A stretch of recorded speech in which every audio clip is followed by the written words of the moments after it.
Good morning. So, today is Sunday. So, magandang umaga sa inyo mga fitness.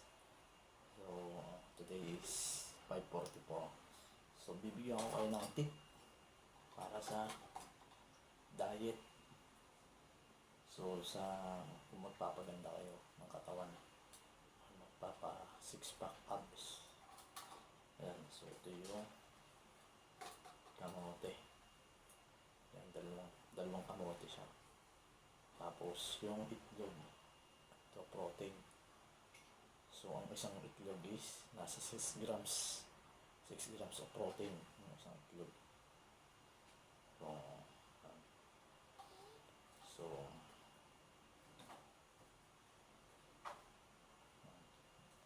protein. Tapos yan, kamote. So, pang diet. So, ito ilalaga ko. Itong kamote. Tapos, itong itlog. So, yung kakainin nyo dito guys is yung kulay pula. Yung isa lang. Tapos, yung puti nito is yun yung kakainin nyo. Lahat ng puti. Tapos, isa lang na pula. So, mas mataas kasi yung protein niya. Itong itlog na to. Yan. So, yan. So, this year kasi ngayong taon, so, plan ko ulit kasi magpugpit. So, ngayong 2025. So, abangan nyo ulit yung aking mga i-share na meal prep. Yung mga meal prep na pagkain na i-share ko para sa inyo. So, sa bulking phase, then cutting phase. Kung paano kunin yung calorie surplus, then calories deficit.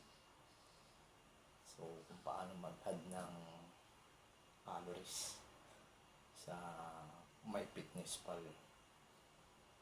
Yun kasi yung ginagawa ko nung nag-compete ako nitong June 30, 2024.